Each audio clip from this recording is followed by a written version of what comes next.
Hi guys, this is Alea Jen and welcome back to my YouTube channel. So for today's video, ang hirap pala pag nagpasa ka ng 1 month notice. Kaya kung papipiliin kayo, parang gusto mo na lang mag on the spot para hindi ka na maghirap, magdusa, kaysa sa mag 1 month notice ka. Ako nga 2 months kawawa talaga. Kawawa, as in, pagod na pagod ako. Tignan niyo yung mata ko. Pula yan dito, ilang araw na yan, pula dito, tapos pula din dito. Sa pagod siguro. Grabe, tas ilang araw na talaga yung amo ko, grabe yung pahirap sa akin. Late na ako parati pinapatapos magtrabaho, late na siya. Alam mo yung natatapos sila kumain alas 10 na ng gabi, tapos maghuhugas ka pa, maglilinis ka pa sa kusina, na tapos talaga 11:30, tas maliligo ka pa. Alam mo yung tulala ka na talaga pagkatapos. Tapos ilang araw na siyang sunod ng sunod sa akin habang nagtatrabaho ako. Halimbawa, nandun ako nag-aayos ng kwarto doon sa my room. Doon din yan siya, nakaupo, tinitignan niya, tapos magtatanong paano ginagawa, ganyan. Alam mo yung nililista niya, kunwari, pero alam ko naman na hindi niya naman gagawin yan. Karma niya na siguro yan kasi wala talaga siyang nahanap na katulong sa kaartihan niya. At least, pag alis ko, siya lahat. Harapin niya lahat yung trabaho dito. Ayan. Tapos, ngayong araw, sunod sa nang sunod, grabe, buti, masakit na yung puson ko, pero hindi pa, alam ko parating na yung regla ko. Tapos, yung dede ko masakit na din. May mga pasok na nga ako kasi papaluto siya sa akin. Tapos, nandun din siya ba? So, hindi ako makagalaw. Limit yung galaw ko. Imbis na, pag kumukuha ako ng gamit, ayan, mag-i-excuse pa ako, ganyan. So, hanggang sa kakaano ko, nasagi ko yung niluluto na yung sa kawali. Sabi niya sa akin, ay napasyaw ka, ay punyeta, ano tingin mo? Ang liit-liit na nga dito sa kusina, siksi ka pa. Alam mo yung basta, lahat na lang talaga. Tapos sa sobrang kaartihan niya, tapos kung ano-ano yung, basta kung ano ginagawa ko, sunod siya ng sunod. Hanggang sa napagod siya guys. Kasi isip ko, buti ka nga, nakatingin ka lang tanong ka ng tanong, ako nagtatrabaho. Tapos, ikaw pa nakatulog sa pagod. Siya yung sabi niya, hindi ko na talaga kaya, nag-give up na ako. Alam mo, sa tagal-tagalan, kahit saan kasi na kanto, kung nasaan ako nagtatrabaho, doon din siya nakaupo. Minsan, ilang beses na ako mag-excuse sa kanya. Tapos, biglang nung nandito na ako sa may living room, nagtrabaho, nagpunas, naupo siya sa sofa. Hanggang sa nakatulog siya, siguro mga kalahating oras. Hanggang sa pagising niya, tinignan niya ako kung paano magsampay. Tapos, hindi niya na tinuloy pagtingin sa akin. Siguro, tinantanan niya ako alauna. Tapos, nakatapos ako kumain. Tapos, alas 2:30 na, mag-aalas 3. Tapos, buti na lang, umalis siya sa bahay. So, pag alis niya talaga, akyat ako agad dito sa kwarto kasi sobrang sakit na ng puson ko. Kasi, pag unang araw ko ng regla, ganyan ako, sobrang sakit talaga na hindi mo maintindihan. So, tinulog ko. Okay na siya pagising ko. Nagtatali nga lang ako ng jacket sa puson kasi masakit talaga siya, hanggang ngayon masakit. So, pagkatapos, nakatulog ako, alas 4 ako nagising. Wala siya dito sa bahay. So, nakapahiga ako. Tas pag gising ko, naglaba ako ng bedsheet kasi nga alis na ako 4 na araw na lang natira. Naglaba ako. Tapos magpapalit ako ng bedsheet maya-maya lang. Nagba-vlog muna ako. Tapos nilinis ko yung mga screen, ang balcony lahat, nilinis ko lahat ng mga bintana, linis lahat, salamin, linis. Tapos pati yung mga cabinet na nasa taas na kailangan ng ladder, nilinis ko na din. So, yun, muntik pa nga ako mahulog kanina. Grabe talaga yung pagod, ilang araw na alam mo yung na lang, yung nasanay na yung katawan mo sa pagod, yung parang yung katawan mo okay, sumusuko siya, pero yung utak mo, sige, kailangan mo tapusin.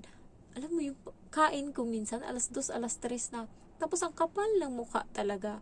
Alam mo yung nakita niya yung pagkain ko, ang sarap-sarap ng pagkain nila, tapos ako wala. Alam mo kasi ngayon, kahit anong niluluto ko sa kusina, nakatingin na yan siya doon. So, sabi ko, paano ako magluluto? Parang niluto ko lahat ng pagkain nyo. Hindi mo ba nakita? Wala akong pagkain. Parang, hay, grabe to. Ang kapal talaga ng mukha. Kaya, mas maganda pa talaga na ano kayo, mag on the spot kung may pera, kaysa sa maganto, ay dusa talaga. Kaya sabi ng isang subscriber ko dyan, mabuti, mas ayaw niya daw talaga ng 1 month notice kasi nga yung pahirap sa'yo, literal. Kung dati yung trabaho mo worse, ngayon may times 3 worse talaga, as in buti na lang 4 na araw. Pero yung 4 na araw, yung isang araw guys, parang isang buwan na sa akin sa sobrang tagal.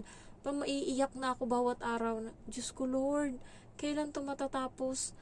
Ay Diyos ko, naawa na talaga ako sa sarili ko, hindi ko na talaga maintindihan. Pero mamimiss ko yung yung yun nga, yung background dito, yung tapos buti na lang kamo, thanks God, umalis yung amo kong lalaki, pumunta sa ibang lugar sa Thailand kasi nga merong trabaho doon, parang doon sila magmi-meeting sila doon, ewan ko ano, basta mabot siya ng hanggang Biyernes. So pag balik niya wala na ako. Sabi ko, ay thanks God, nabawasan yung ko kasi dugyot din yun eh. Alam mo yung makalat yun pag tumatae, parang bata. Kaya yung amo kong babae, ayaw nun na nagsi-CR yung amo kong lalaki doon sa CR na ginagamit ng amo kong babae kasi nilalapastangan niya. Ewan ko paano niya ginagawa yun. Tsaka yung mga buhok niya ba, maliliit pa, maiksi pa naman yung buhok niya. Ang dami sa bahay, halos kahit sa ang kanto ng bahay, saan-saan talaga makita mo yung buhok niya. So, ngayon nawala siya, okay ako, tapos hindi nangarag yung amo ko na magpaluto ng ulam. Ngayon, kung dati 5 putahe niluluto kada kain, ngayon na lang, 2, 3 na lang, kasi 2 na lang sila ng bata. Ngayong araw lang umalis. Tapos pag alis niya kanina, ngayong hapon pag dating ng bata, sabi niya, na-miss mo yung papa ko? Sabi ko, hindi. Ba't ko mamimiss? Nandyan yung nanay. Sabi ko, tanungin mo yung nanay mo kung na-miss niya yung papa mo. Parang natawa yung amo ko doon. Abnormal. Bakit mo tatanungin? Parang, talagang prangka-prangka. Sabi ko, hindi. Ba't ko mamimiss? Sabi ko, ganun. Bahala ka dyan. Baka isipin ng amo kong babae eh. Ano yung, abno din yung bata eh. Tinanong sa akin yung ganun. Tapos, nitong gabi na, alas 10 na siya nagpatapos ng kain. Grabe, 2 lang yan sila ha. Pinauna ko na yung bata. Alam mo yung amo ko, kasi nakita niya tapos na yung bata kumain. Kumain siya alas 9:30 na. Napakatagal. Nakarma lang siya. Kasi nga ngayon, problemado siya. Kasi yung bata, sa sobrang ing-ing ng bata, napaka abnormal talaga. Totoo lang. Yung ngipin niya na sobra, itulak na lang ng dila mo, matanggal na. Hindi pa tinanggal ng bata. Ngayon, tumubo na yung bago ng ngipin, kahit nandito pa. Alam mo yung kapag nagsasalita siya, yung sumasayaw-sayaw na yung ngipin, ayaw niya pa yan tanggalin hanggat hindi kusang natanggal yung ngipin sa pag nagtoothbrush siya, hindi yan tatanggalin. Ang problema ngayon, tumubo na pala yung sumunod na ngipin, yung pangalawang ngipin, kaso walang space na matubuan kasi nga, nandun pa yung luma ng ngipin. Ngayon, tumubo. Kanina lang natanggal ng umaga yung ngipin na ayaw niyang tanggalin na.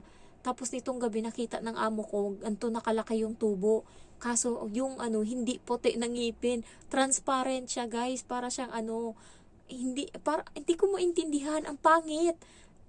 Sabi ko nga sa kanya, baka mas maliit pa yan dito pag tumubo yung ngipin mo eh. Sabi ng amo ko, ano ba yan? Bakit to? Tapos meron pa ngayon dito sa harap niya ng ngipin, gumagalaw na. Sobra, 1 buwan nang gumagalaw, nakausli na nga eh, nakaangat na yung isang ngipin. Nakaangat na kasi nga gumagalaw na, tapos hindi niya pa tinatanggal. Kaya pala umusli na yung ngipin niya kasi sa baba tumubo na pala yung bago ng ngipin. Ang shape ngayon ng bagong ngipin, tagilid na ganun. Hindi siya straight, 'di ba? Straight ganun. Nakaganon, nakaganyan. Sabi ko, ay nako. Kaya ngayon parang problemado yung amo ko, para sa isip-isip ko, yung gaba yan kasi tinotolerate niya eh. Yung parang, ay masakit ba ganyan? Kaya yung bata, natanggalan lang ng isang ngipin, iiyak na kaagad. 2 na nga akong ngipin eh. Habang nagtututbrush na tanggal, tapos nagulat yung amo ko, tanggal na yung ngipin niya. Hindi siya umiiyak kasi hindi ko siya sinasanay na bini-baby. Kapag natanggal, mumugan mo para mawala yung dugo. Ganyan ako. Gusto ng amo ko yun. Ngayon, gusto ng bata, tanggalin yung ngipin kasi nga, nakita na namin na yung luma niyang ngipin, nandyan pa, nakausli ng ganun. Yung bagong tubo, nandun sa baba, nag-aagawan sila sa space. Sabi niya, Jen, tanggalin mo nga. Sabi ko, ayoko nga, baka mamaya umiyak ka dyan eh. Bahala ka dyan, tanggalin mo yan. Tsaka tumigas na uli yung ngipin. Dati sobrang ginaganyan-ganyan na. Sumasayaw na. Parang isang tuk, ganun na lang, wala na. Kaso hinayaan niya hanggang sa tumigas uli yung ngipin. Ngayon, matigas na. Bahala siya dyan. Sabi ko nga sa kanya eh, karma mo yan, kay sobrang arte mo. Ngayon, kaarte-artehan mo, kahit sa CR, suka-suka ka doon kahit hindi naman maamoy yung CR. Ayan, may sungki kang ngipin. Bahala ka dyan. Ilan yung sungki niya ngayon?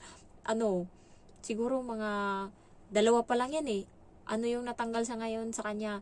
1, 2, 3, 4. Tapos 2 doon sungki. Ewan ko lang, magparte-parte yung mga ngipin niya. Common naman yan sa kanila dito kasi mga ing-ing sila. So, yun lang. Nakakapagod lang guys. Gusto ko na talagang lumayas dito.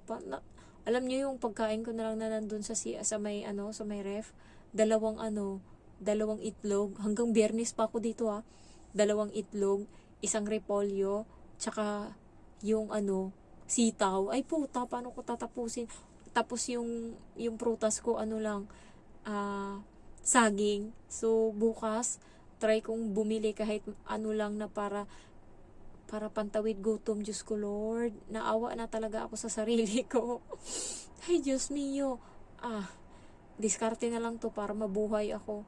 So wala ngayong sabaw, so wala akong baboy na makain, puro gulay talaga ako. Thank you guys for watching, and sobrang sakit ng puson ko. Bye bye.